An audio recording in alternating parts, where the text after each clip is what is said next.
Hello friends, आप सभी का स्वागत है आपके अपने चैनल RCT एकेडमी पर। फ्रेंड्स, CDP का आज का यह टॉपिक है लॉरेंस कोहलबर्ग, जहां से आपके एग्ज़ाम में 2 से 3 क्वेश्चन पूछे जाते हैं। आपके लिए यह वीडियो बहुत ही महत्वपूर्ण होने वाली है। आप इस वीडियो को स्किप किए बिना अंत तक ज़रूर देखें, और अगर यह वीडियो आपको अच्छा लगे तो चैनल को सब्सक्राइब करके वीडियो को लाइक कर दें। तो चलिए आज की क्लास शुरू करते हैं। तो आज का टॉपिक है आपका लॉरेंस कोहलबर्ग। लॉरेंस कोहलबर्ग का नैतिकता का सिद्धांत। तो लॉरेंस कोहलबर्ग ने आपको नैतिकता का सिद्धांत दिया, यानी कि moral development theory. Kohlberg America के मनोवैज्ञानिक थे। कहाँ के थे? अमेरिका के एक मनोवैज्ञानिक थे जिन्होंने नैतिकता का सिद्धांत दिया। नैतिकता का सिद्धांत या नैतिक विकास का सिद्धांत दिया। नैतिकता, मोरलिटी, यह वह गुण है जिससे हमें सही और गलत की पहचान होती है। यानी नैतिकता हमारी वह नीति है जिससे हमारी सही और गलत की पहचान होती है। जैसे बच्चा अपने सामाजिक परिवेश से ही नैतिकता और अनैतिकता को जानता है। चलिए अब शुरू करते हैं आपकी हिंज की कहानी। अब ये हिंज की कहानी क्या है ज़रा देखें। नैतिक दुविधा, मोरल डिलेमा, सही और गलत के बारे में डिसीजन ना लेने की स्थिति में नैतिक दुविधा कहलाती है। क्या सही है और क्या गलत है, इसका डिसीजन लेने की स्थिति जब होती है तो उसी को हम नैतिकता कहते हैं। हिंज अगर चोरी करेगा तो पुलिस पकड़ लेगी, और नहीं करेगा तो उसकी बीवी मर जाएगी। जैसे हिंज नाम का एक व्यक्ति था, उसकी पत्नी बीमार थी जो हॉस्पिटलाइज थी। उसके पास, हिंज के पास उतना पैसा नहीं था कि वो दवा ला करके उसको दे सके। तो हिंज की मजबूरी था, हिंज दुविधा में था कि अगर चोरी करेंगे तो पुलिस पकड़ लेगा, और चोरी नहीं करते हैं तो बीवी मर जाएगी। तो यही चीज़ है आपका नैतिक दुविधा। नैतिक तर्कना क्या होती है? Moral reasoning.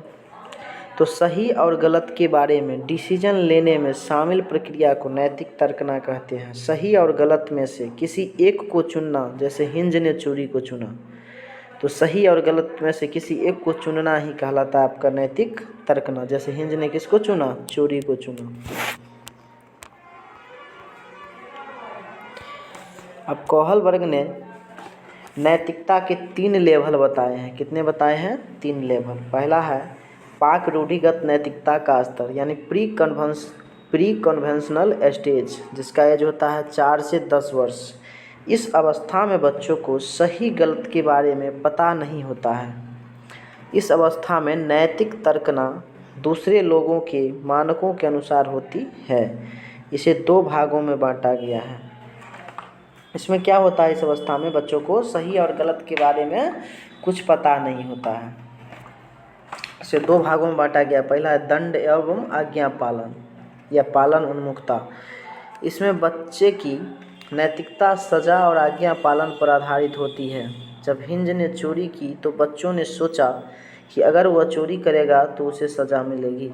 मतलब कहने का मतलब हुआ कि इस अवस्था में जो होता है दंड एवं आज्ञा पालन में, इसमें बच्चा सही और गलत के बारे में नहीं समझता है कि क्या सही है और क्या गलत है। बस वह यह समझता है कि जिसके लिए हमें दंड मिलता है वह गलत है, और जिसके लिए दंड नहीं मिलता है वह सही है। ठीक। दूसरा जो है वो है आपका साधनात्मक सापेक्षता तथा उन्मुखता।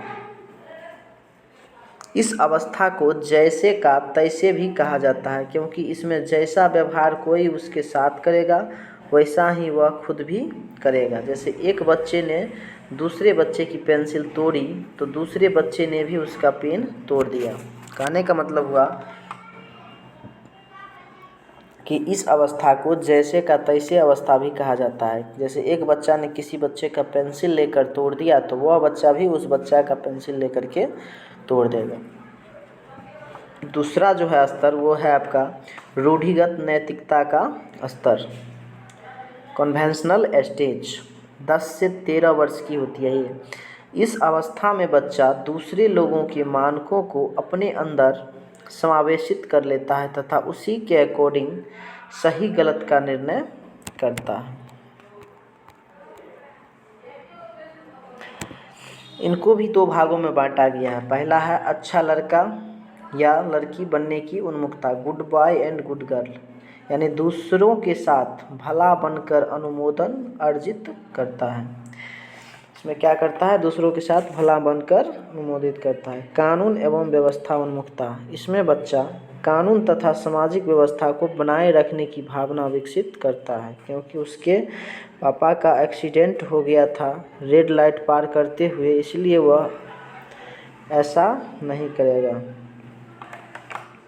जैसे कि मान लीजिए कानून एवं व्यवस्था उन्मुखता, इसमें बच्चा कानून तथा सामाजिक व्यवस्था को बनाए रखने की भावना विकसित करता है। मतलब हुआ कि किसी बच्चा के जैसे मान लीजिए पापा का एक्सीडेंट हो गया और वो जा रहा है लेकर के हॉस्पिटल, तो वहाँ पर रेड लाइट जल गया, तो रेड लाइट को पार करते हुए पार नहीं करेगा वह, इसलिए वह ऐसा नहीं करेगा। क्यों नहीं करेगा? इसलिए नहीं करेगा कि वह सामाजिक व्यवस्था को बनाए रखना चाहता है, जो सामाजिक व्यवस्था बना हुआ है। अगला है आपका उत्तर रूढ़िगत नैतिकता, 13 वर्ष से ऊपर। इसमें डिसीजन खुद से लिए जाते हैं, ना कि समाज के जरिए कि क्या सही है और क्या गलत। इसकी 2 अवस्थाएं हैं, सामाजिक अनुबंध उन्मुखता और सार्वभौमिक नैतिक सिद्धांत उन्मुखता। इसमें किशोर यह मानते हैं कि नियम लोगों के भले के लिए है। अगर किसी नियम से किसी का नुकसान होता है तो ऐसे नियमों को तोड़ देना चाहिए। जैसे अगर रेड लाइट तोड़कर उसके पापा की जान बच सकती है तो उसे तोड़ दो, यानी तोड़ देना चाहिए। कहने का मतलब हुआ कि सामाजिक अनुबंध उन्मुखता माने सोशल कॉन्ट्रैक्ट ओरिएंटेशन। इसमें जो होता है किशोर यह मानते हैं यानी कि जिस नियम से लोगों के भले के लिए है, अगर किसी नियम से उसका नुकसान होता है तो ऐसे नियमों को तोड़ देना चाहिए। कि जैसे उसके पापा को एक्सीडेंट हो गया और वो हॉस्पिटल जा रहे थे, तो अगर रेड लाइट जल गया तो रेड लाइट गिर गया तो उसको तोड़ करके उसकी पापा की जान बचानी चाहिए थी। सबसे जो लास्ट है वो है आपका सार्वभौमिक नैतिक सिद्धांत उन्मुखता। इसमें किशोर दूसरों के विचारों से नहीं बल्कि अपने खुद के मानकों के अनुसार व्यवहार करता है। इसमें किशोर दूसरों के फायदों के लिए अपनी जान पर भी खेल जाते हैं। जैसे सुभाष चंद्र बोस दूसरों की भला के लिए अपना कुर्बानी दे दिए देश को आज़ाद करने के लिए। कोहलबर्ग के सिद्धांत की आलोचना, इनके सिद्धांत की आलोचना कैरोल गिलिगन ने की थी। उन्होंने तर्क दिया कि कोहलबर्ग ने अपने एक्सपेरिमेंट में महिलाओं को कम प्राथमिकता दी थी। मेल एंड फीमेल की मोरल रीजनिंग में कल्चर के डिफरेंसेस को इम्पोर्टेंस नहीं दी। तो आज इस वीडियो में यहीं तक, मिलते हैं एक नेक्स्ट वीडियो के साथ। तब तक के लिए जय हिंद, जय भारत।